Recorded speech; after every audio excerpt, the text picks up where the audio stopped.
Barokahna sekolai.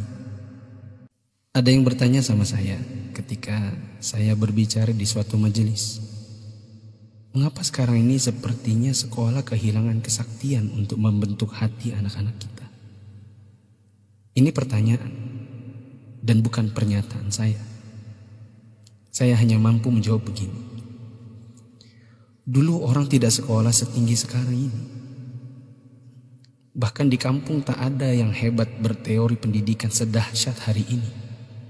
Bisa dibilang teori pendidikan sekarang mungkin sudah menyentuh langit ketujuh. Tapi sebenarnya ada yang hilang, yang disebut dengan keberkahan. Keberkahan bukan buatan manusia, melainkan pamasena puange, rahmat Allah. Bukan sekolah yang membuat orang sukses, tetapi Allah lah yang berada di balik semua kesuksesan manusia dalam usahanya. Maksudnya, secara khusus saya mengajak Anda yang berusia 40 tahun ke atas untuk menengok sejenak ke belakang. Balik. Ingat waktu kita sekolah di SD, yang nafas tak baru setengah-setengah, kita sudah disuruh ke sawah, membantu guru matanik, menanam padi, membantu guru mencari kayu bakar di dare, di kebun, mengambil air untuk dipakai guru di rumahnya, disimpan di gumbang. Teori praksis pendidikan saat ini akan berkata bahwa ini tak ada hubungannya dengan kurikulum dan media pendidikan dan lain-lain.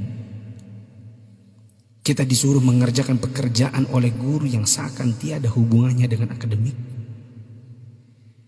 Bukan itu saja, bahkan mungkin kita pernah menjaga jualan guru.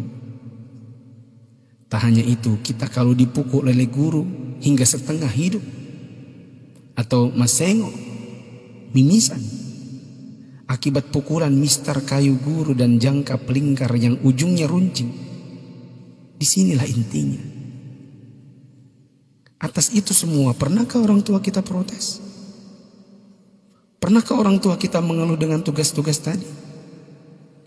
Pernahkah orang tua kita melarang kita ikut ekskul dalam tanda kutip yang saya sebutkan tadi, mencari kayu, mengambil air?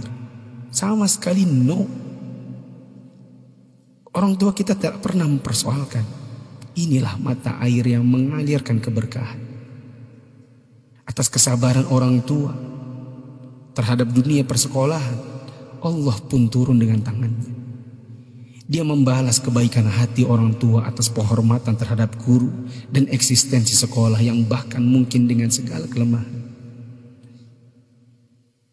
Tak perlu pakai teori pendidikan, sebab orang tua kita tak paham itu semua. Tapi teori dan kehendak Allah yang berlaku. Inilah yang disebut dengan barakah, keberkahan. Boleh jadi kita sudah jauh berjalan, tapi mari kita tengok sejenak betapa hebatnya pendidikan orang dulu. Kebodohan guru zaman dulu dengan ekskulnya, serta kesabaran orang tua dengan ketidakpahamannya, rupanya mengusik Allah Ta'ala dengan menurunkan barakah pamasya atas berkat rahmat Allah. Bukan hanya bagi guru, tidak juga hanya untuk orang tua. Bahkan keberkahan itu pun dinikmati oleh anak didik. Tengoklah sekarang, orang tua memenjarakan guru, anak memfitnah gurunya, dicubit bilangnya ditempeleng, diajari katanya dicaci maki, dinasihati lapornya dihina, ditegur ujarnya dipermalukan. Bagaimana mungkin berkah Allah bisa datang? Anda yang berumur 40-an, pernah kita melakukan ini? Bahkan kita membohongi orang tua karena melindungi guru. Kalau perlu orang tua tak perlu tahu apapun keadaannya. Itulah sebabnya di akhir sekolah dahulu kita selalu menyisakan air mata kebahagiaan.